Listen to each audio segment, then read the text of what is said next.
성부와 성자 성령의 이름으로 환청이 가다하신 마리아님 기뻐하소서. 주님께서 함께 계시니 여인 중에 복되시며 태중의 아들 예수님 또한 복되시나이다.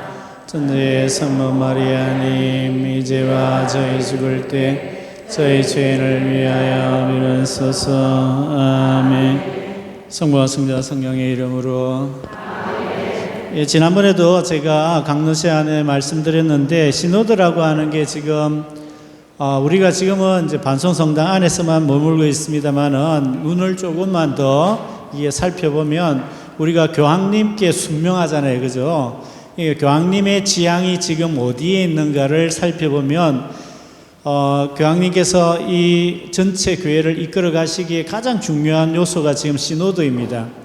그래서 몇 년 전부터 계속해서 시노드에 대해서 말씀을 하셨는데 우리가 알다시피 우리 교구 같은 경우에는 여러 가지 일들이 좀 있다 보니 좀 적극적으로 하지 못했던 부분이 있습니다. 그런데 이제는 조금은 어느 안정기에 들어선 것 같고 특히나 우리 교우는 뭐 지금 교우 차원에서는 그렇지 않다 하더라도 우리 본당 차원에서는 이 부분들을 이루어 나가야 되지 않을까 하는 생각을 합니다. 왜냐 그러면 다른 데는 막 앞서가는데 우리만 뒤처질 수는 없잖아요, 그죠? 그러니까 분위기라도 지금 전체 교회가 지금 하고 있는 분위기, 그다음 한국 교회가 뭘 하고 있는지 지금 태국 방콕에 보면 주교회의가 있습니다. 아시아 주교회의가 있거든요. 아시아 주교회의에서 지금 뭘 하냐면 아시아 시노드 모임을 하고 있습니다. 3박 4일 동안 모든 각국에 있는 아시아에 있는 주교님들과 관계자들이 모여가지고 아시아에 맞는 시노드를 하고 있는 거거든요. 그래서 여러분들께 말씀드리고 싶은 건 뭐냐 그러면 사목회든 심신단체전 아니면 아주 자그마한 어떤 뭐 세일도 그렇고 아니면 레지오 프레시디움도 그렇고 시노드 정신이라고 하는 걸 먼저 알고 있고 그것에 따라 조금씩 실천해 나가는 일방적인 것이 아니다 이거죠. 그렇죠? 이게 방향성을 따지고 보면 이렇습니다. 과거에는 제가 언젠가는 한번 말씀드렸는데 제2차 바티칸 공의회가 요한 23세에 의해 가지고 이제 시작이 되면서 각국에 있는 페리투스라고 하는 페리투스가 뭐냐면 고문 신학자입니다. 고문 신학자. 이 신학자들이 모여가지고 제2차 바티칸 공의회를 어떻게 이끌어갈 것인가 했을 때 우리가 제2차 바티칸 공의회에서 굉장히 중요한 4대 헌장이 있거든요. 그 중에 한 가지가 교회 헌장입니다. 근데 교회 헌장 커리큘럼 그러니까 순서를 정하는데 맨 처음 초안이 어떻게 되었느냐 그러면 여러분들 놀라지 마십시오. 투쟁하는 교회였습니다. 그럼 뭘 의미하겠습니까? 세상과 싸워야 된다 그죠? 근데 우리는 세상에 살고 있잖아요. 그죠? 그러니까 세상을 이분법적으로 보게 되면 그렇게 되겠죠. 우리는 선이고 너는 악이다. 이렇게 보면 투쟁해야 돼. 싸워야 되는 거죠. 그죠? 그런 것이 아니라 이제 초안이 그랬습니다. 그러나 이제 1965년 4차 회기를 다 마치고 난 다음에 어떻게 바뀌었느냐 그러면 하느님의 백성이라고 됐어요. 이게 뭐냐 그러면 그전까지 우리는 누구인가에 대한 정체성을 모르고 있었는데 우리가 교회구나. 이게 이제 하나님의 백성이라는 것 안에 나타난 겁니다. 과거에는 밑에서부터, 그죠? 하향식으로 막 가르쳤잖아요. 그죠? 근데 요즘은 어떻습니까? 제2차 바티칸 공의를 통해서 여러분들의 목소리, 경청, 식별 등을 통해가지고 상향식이 됐던 거죠. 그러니까 교황님이 제일 원하시는 게 뭐냐 그러면 어떤 목소리가, 어떤 소리가 들릴까입니다. 나도 듣고 싶다 이건 거죠. 아주 쉽게 이야기하면 내가 지금 우리 교회 안에서 이루어지고 원하고 있는 게 뭘까? 라고 하는 것이 이 시노드의 가장 큰 특징 중에 한 가지입니다. 그래서 살펴보면 지난번에 이야기한 대로 이제 시노달리타스라고 하는 게 말이 되게 어렵습니다. 이게 뭐냐 그러면 우리 그 주교회의에서 시노달리타스라고 하는 부분을 이제 좀 번역을 해가지고 하면 좋겠는데 그 전까지는 공식적으로 이야기된 게 없었고 뭐라고 이야기했냐면 공동 합의성 뭐 이렇게 됐습니다. 함께 뭐 합의를 하는 것처럼. 근데 그게 실제로는 아닙니다. 그냥 말 그대로 따지고 보면 제가 뭐 강론 때도 말씀드린 대로 함께 걸어가는 겁니다. 그러니까 광야에서 이스라엘 백성들이 모세의 영도가 있잖아요. 영도에 따라가지고 함께 걸어가면서 그 안에는 뭐가 있겠습니까? 우환도 있을 것, 애환도 있을 것이고, 걱정도 있을 것이고, 기쁨도 있을 것이고, 탄생도 있을 것이고, 죽음도 있을 것이란 말이죠.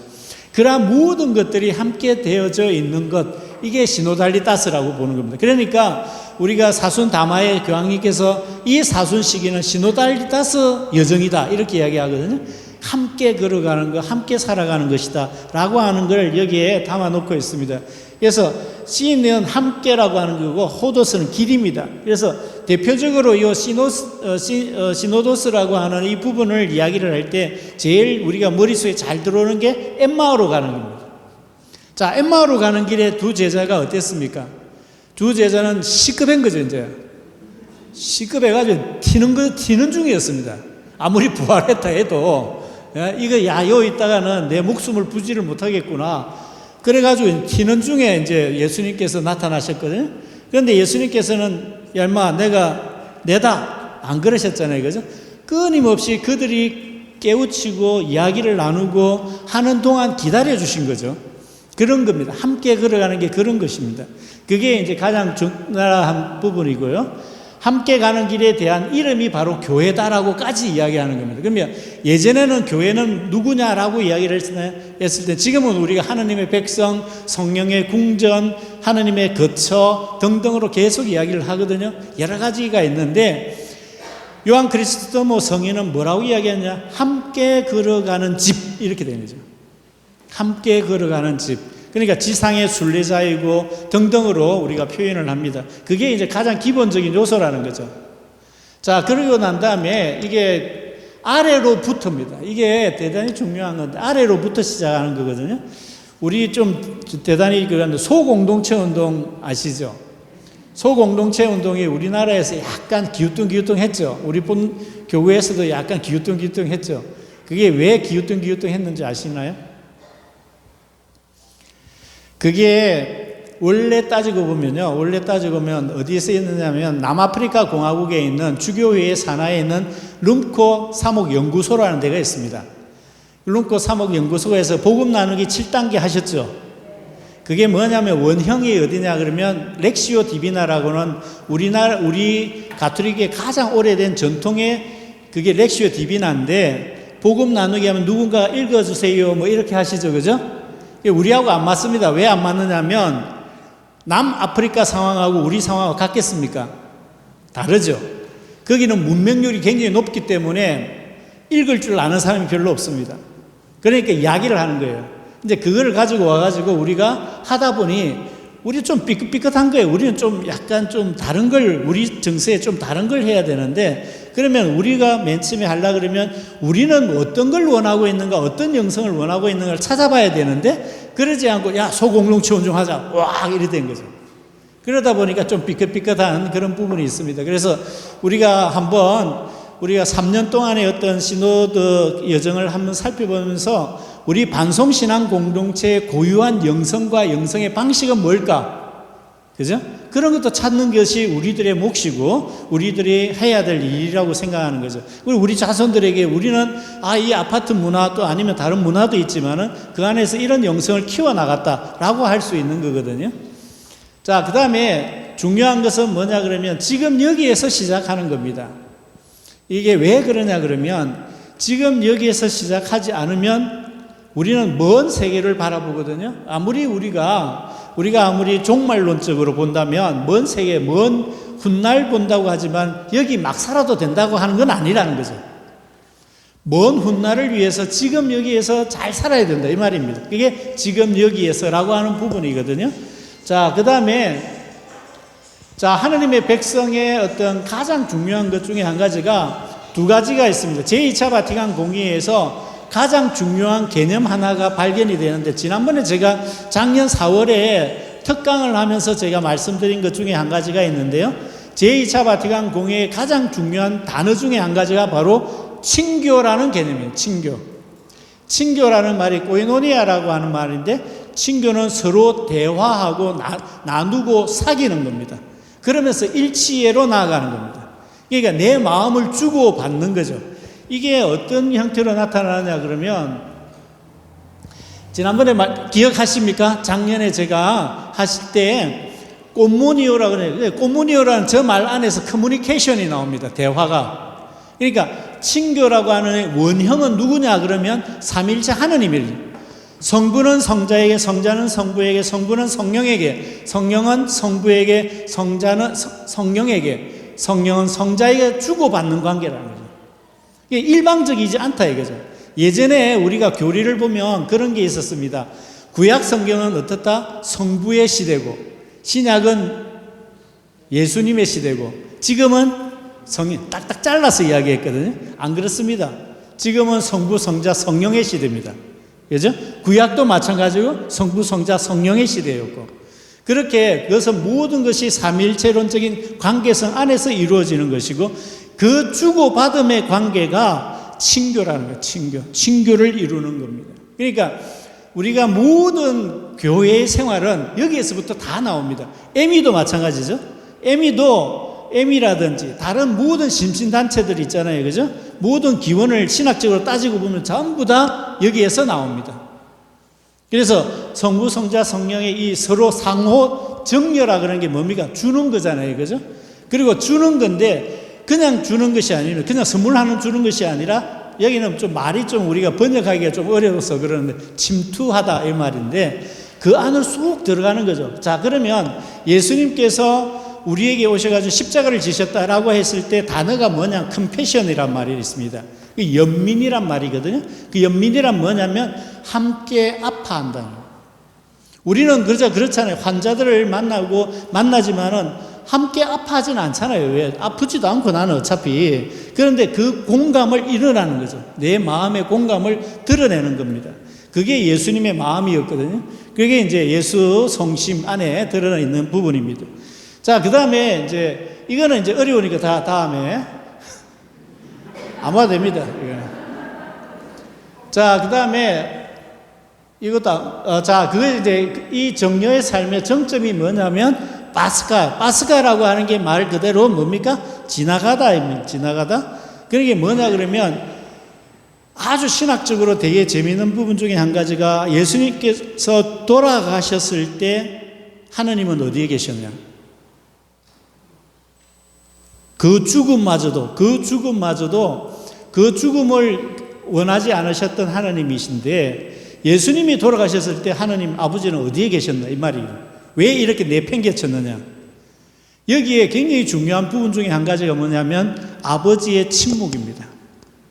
아들을 위해서, 아들이 그 구원 행위를 위해서 아버지의 침묵이 있는 거죠. 그게 뭐냐? 아버지의 겸손입니다.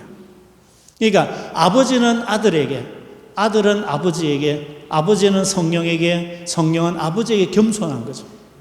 그 안에 기울인 게 바로 침묵입니다. 침묵. 자, 그런 것들이 이제 하느님과 인간의 교차점이 되는 것이고, 자, 십자가라고 하는 것은 우리에게 어떤 의미를 가져다 주느냐 그러면 하느님과 인간의 간격이 없는 연대를 의미합니다. 연대. 그러니까 안전한 일치를 엮어주는 거죠. 일치를. 그래서 십자가가 우리에게 중요한 겁니다. 자, 그 다음에 한 가지 더 보시면요. 자, 이거는 이제 예수 그리스도를 통해 지난번에도 제가 말씀드렸던 건데요. 우리가 원하는 고향이 어디입니까? 하느님의 나라잖아요. 그죠? 하느님의 나라, 직관인 거죠. 그죠? 근데 우리가 어디로부터 났죠? 하느님으로부터 나서 이 지상 생활을 통해서 살다가 다시 하느님 나라로 가는 거잖아요. 그죠? 그러니까 이 지상 생활 안에서 뭐뭐로부터 뭐뭐를 통하여 뭐뭐로 가는 겁니다. 자, 그러면 우리도 마찬가지 이때 일반 생활하는 가운데서 이야기할 수 있는 것 중에 한 가지가 언제든지 함께 계신다는 거죠. 내가 영성 생활을 이렇게 할 때 가장 중요한 것 중에 한 가지가 뭐냐 그러면 여러분들의 과거를 묻지는 않죠. 그죠? 그러나 그 과거 안에서 하느님께서 어떻게 나를 구원해 주셨는가 라고 하는 것은 기억해야 합니다. 과거를 묻지 마세요. 안 묻습니다. 그러나 하느님께서 그 과거 가운데에서 구원해 주신 사건, 그거는 기억하는 겁니다. 우리가 지금 미사를 지내는 거는 그 기억을 하는 거거든요. 기념하는 겁니다. 그러니까 제가 태어났을 때, 제가 어려움에 처해 있을 때 하느님께서 나를 어떻게 구원해 주셨는가. 아이고 내 탓이요 내 탓이요 사순시계 하는 것이 중요한 게 아니라 그걸 통해서 하느님께서 나를 어떻게 이끌어 주실 것인가, 어떻게 구원해 주실 것인가가 더 중요하다는 거죠. 내 탓이요만 하는 게 아니라 하느님께서 나를 구원해 주실 것이다 라고 하는 희망, 이게 더 중요하다는 거죠. 이게 이러한 부분 안에서 나타납니다. 그 다음에 보시면요. 자, 이거는, 자, 보세요. 이게 이제 그 구도 자체가 그렇잖아요. 구조. 그래서 삼위일체 구도 안에서 모든 게 다 돌아갑니다. 이거는 이제 뭐 자세하게 보면 되긴 합니다만, 우리가 세 가지 구성 요소가 있었잖아요. 그죠? 한 개가 뭐예요? 친교, 두 번째 참여, 하나는 사명이잖아요. 그것도 세 가지가 다 그 안에 삼위일체 원리 안에 다 들어가 있습니다. 친교만 있는 게 아니라, 친교를 하는 사람은 뭐예요? 참여해야 되고, 참여하는 사람은 뭐예요? 또 파견되어진다. 그러니까 다 연쇄적인 작용을 하게 되어 있습니다. 그러니까 우리가 이번에 친교의 해를 지낸다라고 하는 것을 친교만 하면 돼 라고 할 수도 없는 거잖아요. 그죠? 아까 말씀드린 대로 성부의 해다 라고만 해가지고 성부만 막 쫓아서 가는 것이 아닌 것처럼 그렇습니다. 그래서 이러한 부분들에 이거는 외울 필요는 없지만 구도상으로 그림은 그릴 수 있잖아요. 그죠? 아, 이런 부분이구나. 요걸 기억하시면 돼요. 자, 그 다음에 보시면 이것도 마찬가지고 친교의 삶은 어떻게 이루어지는가에 대한 부분들을 이렇게 이야기를 하고 있습니다. 그건 다음에 좀 더 자세하게 이렇게 나올 때는 그렇게 말씀을 드리고요. 그 다음에 이제 이것은 이제 중요한데, 이러한 어떤 삼위일체 원리를, 우리 본당이잖아요. 그죠? 올해 지금 2월 교황님의 기도 지향이 본당입니다. 자, 본당을 어떻게 바라볼 것인가 하는 문제거든요.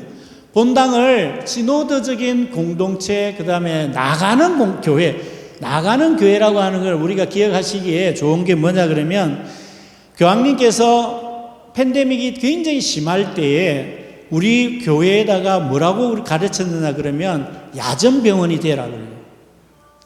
그냥 일반적인 병원이면 그죠, 가만히 있는 거잖아요. 야전병원은 뭡니까? 싸들고 돌아다녀야 돼요. 누구를 찾아서요? 환자를 찾아서 가는 거잖아요. 병자를 찾아서 가는 거잖아요. 교회가 그렇게 되어야 한다라는 겁니다. 나가야 된다 이거죠. 세상 속으로. 그렇게 나가야 된다는 것에 대한 방식이다. 우리가 살아가야 될 방식이다. 이거죠. 여러분은 어떤 방식으로 살아갑니까? 라고 했을 때 난 그리스도의 방식으로 살아갑니다. 교회의 방식으로 살아갑니다. 나가는 거죠. 나가는 교회는 다시 어떻게 됩니까? 상호작용으로 또 모이는 교회가 됩니다. 나가면 나갈수록 모이는 교회가 되거든요. 그런 이러한 것들이 이 안에 담겨져 있습니다. 자, 그러면 이게 왜 가능하냐 그러면, 우리가 본당에서 있다가 세상으로 들어갈 때 어떤 원리가 있겠습니까? 신앙적으로 하나님의 강생 원리로 따라서 가는 겁니다. 당신의 뜻이 이루어지소서. 그런데 살다 보면 늘 기쁜 게 있습니까? 아니잖아요. 힘들고 어렵잖아요. 그게 십자가입니다. 그러나 다시금 그 십자가가 있는 곳에 가가지고 그 십자가를 만나면 만날수록 우리는 다시금 모이게 되어 있습니다. 왜냐하면 하느님께 그걸 고백하러 오기 때문에 그렇습니다. 그럴 때 우리는 다시금 그 신앙을 통해서 어떤 형태로 나아갈 수 있느냐? 부활의 기쁨으로 나아갈 수 있다. 십자가를 통해서. 이게 모이는 교회의 가장 전형적인 모습이고요. 나가는 교회는 어떠냐 그러면 선교적 교회입니다. 선교하는 거. 하느님의 사랑을 실천하는 데 있다는 거죠. 그 다음에 보시면은요. 자, 여기에서 제일 중요한 것은 선교하는 제자들의 교회다라입니다. 우리가 지금까지 살아가면서 그냥 옆에 주위에서도 아무도 모르고 이렇게 하는 것이 아니라 정말 그러면 선교라고 하는 것을 우리가 몇 가지 차원에서 이야기할 수 있습니다. 첫 번째는 정말 예수님을 알지 못하는 사람에게 가가지고 예수님을 알려주는 것. 그걸 새 복음화라 할 수 있죠. 두 번째는 뭐냐면, 나의 가장 가까운 신앙의 형제들에게도 하나님의 복음을 전하는 겁니다. 왜? 복음을 전하는 것은 어떤 게 뭡니까? 내 사명이거든요. 그러니까 사랑으로 전할 수도 있고 또 다른 형태로서 전할 수가 있는 거죠. 그걸 재복음화라 그럽니다. 그 다음에 삶을 살아가면서 내가 직접적으로 하느님의 복음대로 살아가진 않지만은 하느님의 모습, 하느님의 마음으로 세상을 살아가는 게 있잖아요. 그죠? 그게 사회복음화라 할 수 있습니다. 그건 무슨 말이냐 그러면 내가 예를 들자면 이런 거죠. 신앙의 어떤 등급을 따지고 본다면 내가 운전을 해 가잖아요.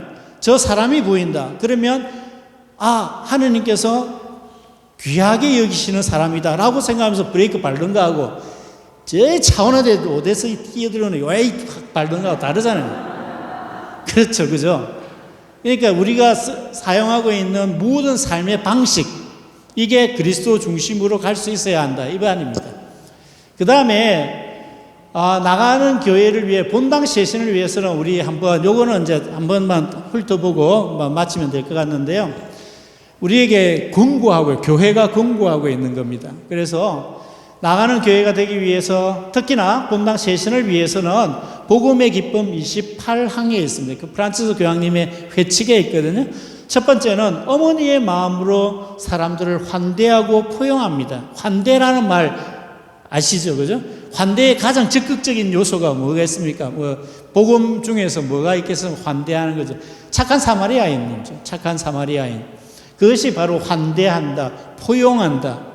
그 다음에 두 번째는 차별하지 않는다. 어떠한 것도 차별하지 않는 것. 그것이 바로 그리스도교의 매력입니다. 두 번째는 하느님의 백성을 확실하게 기억한다라는 말은 무슨 말이냐 그러면 그 안에 파스카 신비가 모든 사람에게 다 있다는 거죠.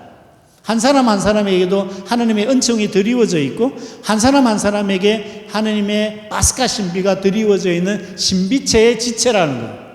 이게 이제 우리가 기억해야 되고 미래에 대한 희망을 간직하고 그리고 사람을 대할 때 서로 참아주는 인내를 갖게 되어야 되고 그 다음에 광활하게 열려있는 마음, 개방성이잖아요. 그 다음에 예수님처럼 친절하고 온화한 눈을 지닙니다. 그 다음에 모든 이에게 문을 활짝 열어놓습니다. 이게 이제 전체적인 우리 본당이 구체적으로 할 수 있는 부분이기도 하고요. 그 다음에 젊은 세대들 진짜 MZ세대, MZ인지 MG인지도 잘 모르겠는데 새로운 언어를 쓰잖아요. 그죠? 그건 좀 어렵습니다. 저도. 그런데 새로운 언어라고 하는 것보다는 새로운 문화죠. 그죠? 젊은 세대가 가지고 있는 새로운 문화에 대한 관심도 좀 중요할 것 같고요. 가족 없어 보통을 받는 고아들과 함께 머무는 것, 이런 부분들도 우리가 신경을 써야 될 것이고, 스포츠, 미디어, 인터넷에 대해서 어떻게 대처할 것인가, 아니면 또 어떻게 활용할 것인가, 이런 것도 이제 주일학교나 이런 데서 또 연구를 해야 되겠죠. 실제로 보면 우리가 이게 프로젝트 띄워가지고 막 이렇게 하는 것도 대단히 중요한 부분 중에 한 가지잖아요. 그죠? 그 다음에 하나님의 구원을 위해서 새로운 길, 새로운 언어, 새로운 방식을 한번 창의적으로 이야기를 해야 한다.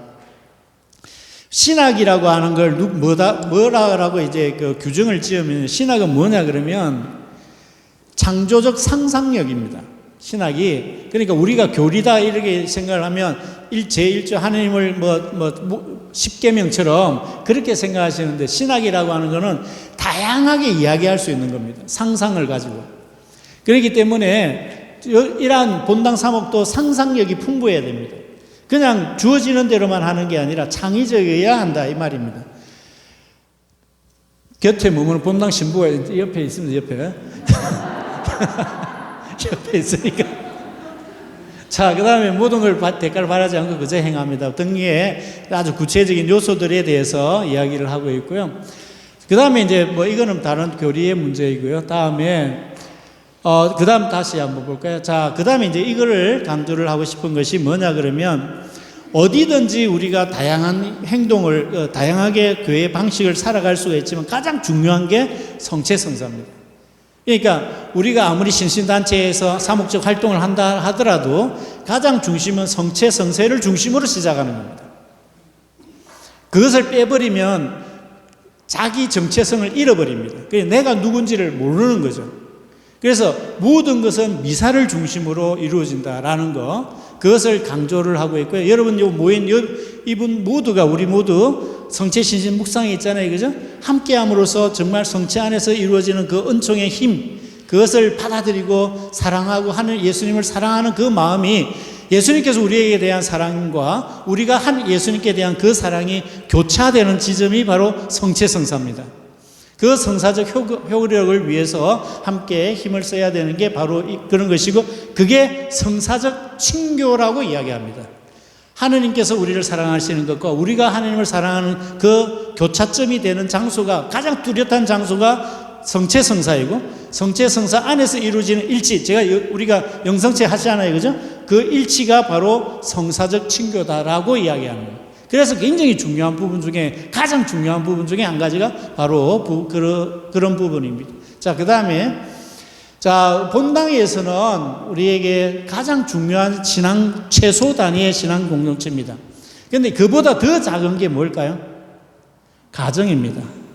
그러니까 가정의 바로 위에 단계가 우리가 반이라고 하는 소공동체가 바로 그런 것인데, 그런 것들을 통해서라도 우리가 본당이 저 본당이 참 좋은 본당이구나, 본당 사목구나라고 하는 것은 가정이 튼튼해야 됩니다. 가정 공동체가 튼튼했을 때 그 본당 사목구가 튼튼하다라고, 건강하다라고 우리가 이야기할 수 있습니다. 자, 그 다음에 그 안에 다양한 이제 친교 체험을 중요하는데, 우리가 여러분들 오시는 분 중에서 사목회 안에서 청소년부도 있고, 뭐 다른 분들도 계시고, 그 다음에 제대회도 계시고, 아니면 레지오도 계시고, 다 다르게 카리스마입니다. 그건 은사가 다른 거거든요. 하느님을 위해서 봉사하는데 어떤 사람에게 주어지는 카리스마가 다양하다는 거죠. 카리스마가 다양하다는 것은 성령의 활동 가운데 굉장히 중요하고 굉장히 풍요로운 겁니다. 넌 왜 그래? 저 동네 이상한 거 하는 것 같은데 라고 하는 것이 아니라, 하느님의 카리스마 가운데서 다양하게 성령의 활동을 하는 것이 바로 그러한 부르심이거든요. 여러분들이 제대를 했다. 제대는 하느님께서 불러주셨기 때문에 제대를 하는, 그게 소명입니다. 그러한 부분들도 마찬가지고, 여러분들이 귀찮은데 왜 저 신분을 하라 그래? 청소는 안 할래? 청소년분 라고 하는 게 아니라, 하느님께서 다시금 움직이시도록 움직여주신다 이거죠. 그게 카리스마입니다. 그게 성령의 은사 가운데 머무는 거죠. 여러분 오신 분들, 모든 분들의 한 분도 빠짐없이 성령의 은사가 계실 겁니다. 나는 레지오의 은사가 있을 것이고, 어떤 사람은 또 다르게 각각의 다른 은사가 있는, 그 은사를 키워야 되는 거죠. 어떤 분들은 그 노인 사목에 대해서 굉장히 관심이 많으니까 널푸른 대학에 그렇게 해서 해 나가야지 라고 하는 은사에 대한 응답이 필요한 거죠. 그러면 뭐가 필요할까요? 식별이 필요합니다. 나에게 하나님께서는 이 본당 공동체를 위해서 어떤 은사를 주셨는가 라고 하는 식별이 필요한 거죠. 나 아무거나 할 거야, 아무거나 안 할 거야 라고 하는 것이 아니라, 각 사람에게는 가장 주어져 있는 은사가 있는 겁니다. 그런데 그걸 모르면 못하지만은 식별을 통해서 깨우칠 때 성가대도 할 수 있고, 또 전례부도 할 수 있고, 다 그렇게 하는 거죠. 그런 어떤 것들에 대한 부분들을 다양하게 친교에 참여하는 겁니다. 그래서 본당에 대한 참여는 굉장히 카리스마적이다, 은사적이다라는 것을 먼저 말씀을 드립니다. 이거는 이거 뒤에 부분은 원래 이게 구조 자체가, 이거는 이제 참고적으로 말씀드리자면, 우리가 사목회가 있잖아요, 그죠? 사목회 안에 재정부가 있습니다. 그런데 원래는 사목회가 있고 재무평의회가 따로 있어야 됩니다. 왜 따로 있느냐 그러면 자문기관이거든요. 사목평의회는 본당 신부의 사목을 하는 어떤 자문기관이고요. 재무평의회는 진짜 여러분들이 자체적으로 운영하는 겁니다. 이 본당 운영을 다 같이 하는 거거든요. 원래는 이제 구분되어 있는데, 그러지 못할 때에는 이제 사목평의회 안에 재무부서를 두고서 이렇게 운영한다라고 생각하시면 됩니다. 예, 이게 시간도 다 됐으니까 빨리 많이 하면 안 됩니다. 그죠? 자, 그래서 한 가지 제가 여러분들께 강조하고 싶은 것은 뭐냐면, 친교를 위해서는 여러분들이 가지고 있는 카리스마를 확인해야 됩니다. 하느님께서는 나에게 어떤 카리스마를 주었는가? 나는 무엇을 할 때 가장 보람되고 무엇을 할 때 가장 기뻤는가? 그걸 통해 식별하는 거죠. 식별을 통해서 본당 생활하는 가운데에서 참여해서 그 참여를 통해서 하느님의 영광을 위하여 봉사하는 겁니다. 그게 친교의 가장 핵심적인 요소이거든요. 그래서 여러분들이 나는 이거 하면 안 돼, 귀찮아, 인간적으로 좀 귀찮아라고 하는 것이 아니라 하나님께서 주신 카리스마를 섞일 수는 없잖아요. 그러니까 그 모든 것들을 활발하게 하나님 안에서 이루어지는 것이 바로 뭐다? 삼위일체 하나님께로 향하는 것이다. 주어진 거니까 그 주어진 것을 통해서 다시금 하나님께로 되돌려 드려야 하는 숙제가 우리에게, 신앙적인 숙제가 우리에게 있다라는 것을 강조하고 싶습니다. 삶을 통해서 두 가지, 한 가지는 하나님께서 늘 우리에게, 우리 곁에 계시면서 구원해 주신다. 나는 언제 구원받았는가? 하나, 두 번째는 나에게 주신 은사가 무엇인지, 그 은사를 통해서 어떻게 봉사하고 친교를 할 것인지에 대해서 한번 깊이 있게 묵상해 보시면 참 좋을 것 같고, 또 제가 생각하기에는 지금 그렇습니다. 우리 반송신앙 공동체가 지금 전환점에 왔다고 생각합니다. 지금 일어서서 우리의 카리스마를 확인하고 새롭게 새로운 방식으로 이 반송성당이 일어설 수 있도록 함께 힘을 모아주시면 좋겠습니다. 예, 고맙습니다.